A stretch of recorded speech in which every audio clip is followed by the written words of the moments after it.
Welcome to a video on finding the area between curves when there are multiple intersections. And I'm going to be focusing this one on using technology rather than doing it by hand. So here's kind of the directions. Find the area enclosed by these curves. I have them listed here. Y1 is going to be x plus sine x. Y2 is going to be 2x cubed minus 4x squared plus 3. And we just want to find the area in between those. So I have it graphed here on Desmos. The blue line, that's that cubic function. The red line, that's that x plus sine x. And if you want, you can kind of try to shade these in. So if I click on these just by typing y1 less than or equal y less than or equal y2, I can get this green area. This is the place where my second function y2 is higher than my first, and by reversing it you can get y2 less than or equal to y less than or equal to y1, and same thing, this is going to be all the places where y1 is bigger than y2. So if you zoom out, you can see everywhere that happens. These are going to give us infinite areas, so we're not really interested in those locations. It's mostly just these two spots right here by the origin. And one thing that you might think about is, just looking at it, these do have places where, say, this y2 switches from being the top function to being the bottom function, and vice versa, where y1 is the bottom and then switches to being the top. So this is what kind of throws a kink in things as you go through.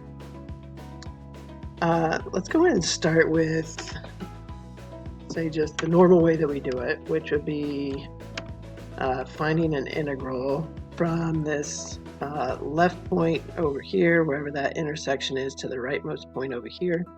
If you are in Desmos, you can get about 3 decimal places accuracy, so negative 0.899 would be right there.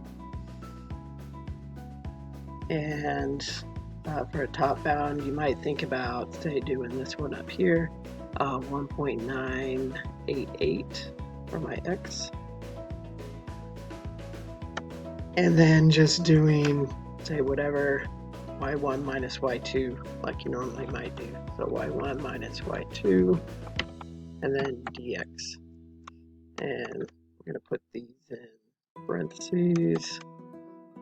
We can say dx. So this will give us a calculation of how much area is between y1 and y2.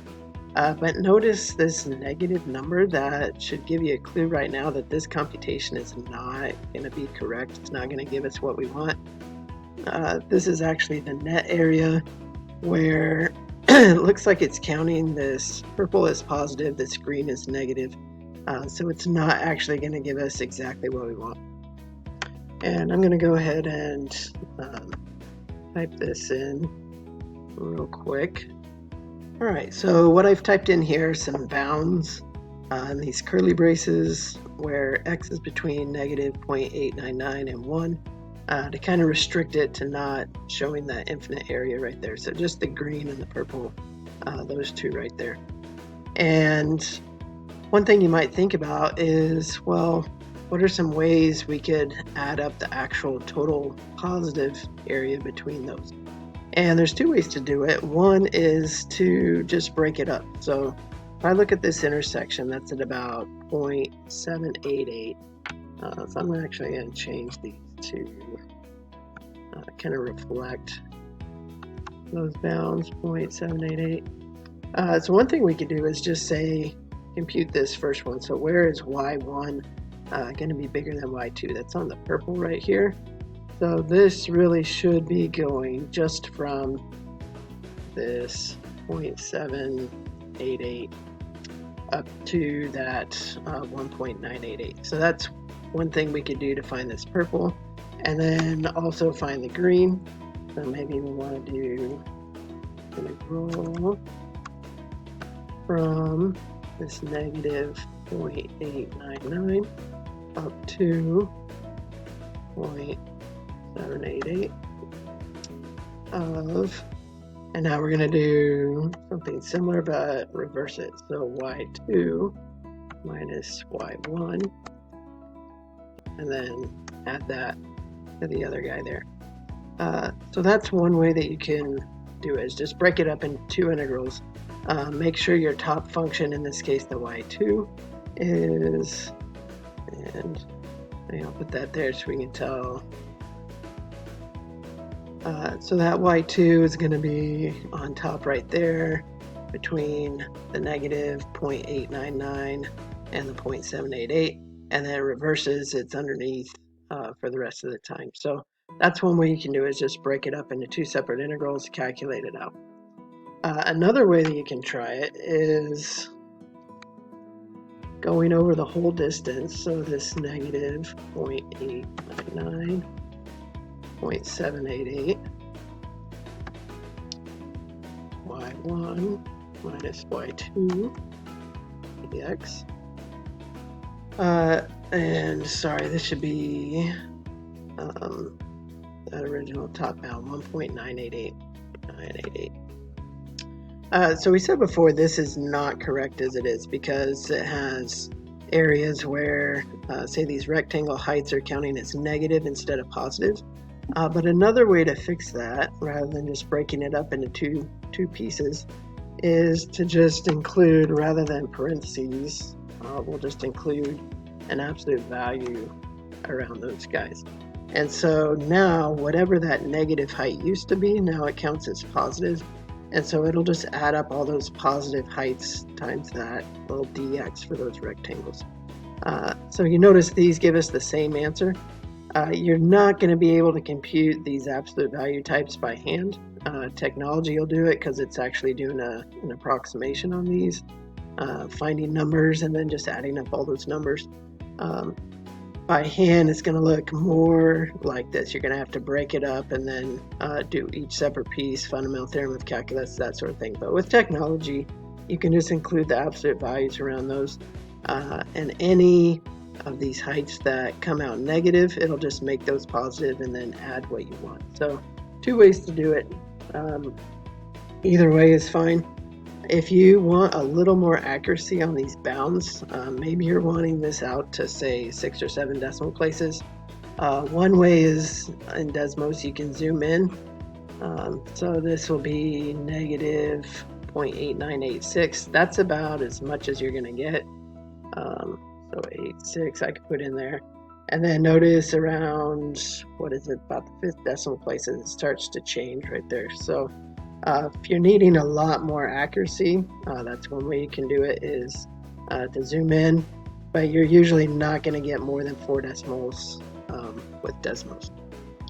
If you want a little more accuracy, you can try on the TI calculator to do this. So again, same thing with this one. I'll just show you real quick what you're going to get with this guy. All right, so I've entered our functions here in the TI-84.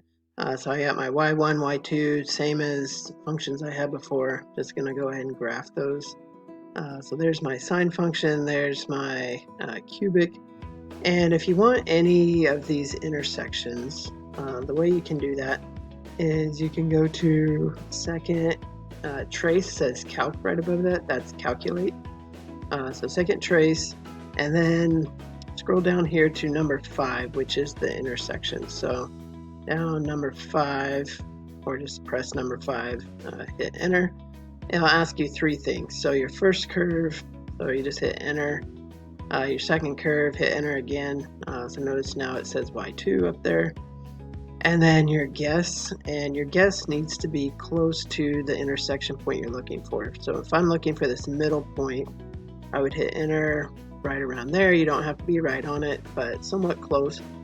And that'll tell me x is 0.7875069. So as many, like 8 decimal places or 7 decimals that you want. You can get a lot more than you can with Desmos. Just kind of depends on how accurate your answer needs to be. So Desmos may be fine if you're only looking for, say, maybe 3 or 4 decimals. If you're looking for maybe 6 decimals, then you might need to find these intersections to a closer approximation than just, say, 3 or 4 decimals. But that's one way to do it with the TI-84. Is just graph it and use that intersection feature. Now again, if you want to actually calculate an integral on here, I'll go ahead and show you. We'll just calculate one part of this guy. So there's my intersection right there, 0.7875.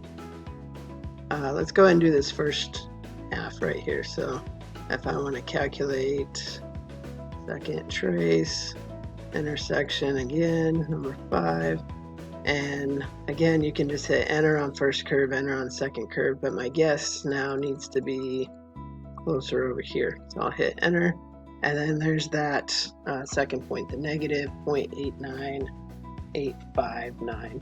So 0.89, I'll say 86 when I type it in.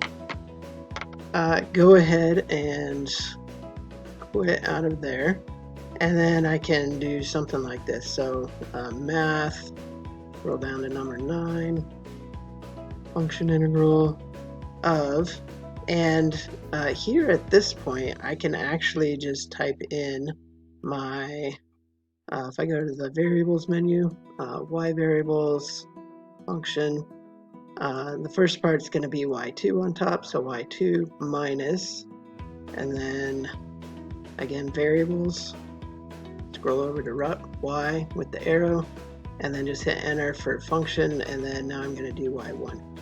So you can do this y2 minus y1 thing with the TI-84 as well. And then if you don't have the newer one, it'll just have this. So I'm going to do this with respect to x, and I'm going to put in my bounds, which were this negative 0.8986 and 0.7875, and hit enter, and there will be my answer for that first half. If you have the newer calculator, it'll give you kind of a newer integral setup that you can put in there. Same thing as usual, but that's how you calculate those with the 84. Just real quick, let me see if I can go ahead and do that math. Number 9. So this is what you'll see on there, and again I can just do this negative 0.8986, the lower bound, upper bound 0.785. This is going to be variables, y variables, y2, and then minus variables, y variables, y1, and then make sure on the outside this is your dx, hit enter, and that's it. Same answer as before. So whether or not you have the newer looking screen or the older ones, it doesn't matter, it'll calculate those the same. But that's it. So how to use Desmos or the calculator to calculate some of these out.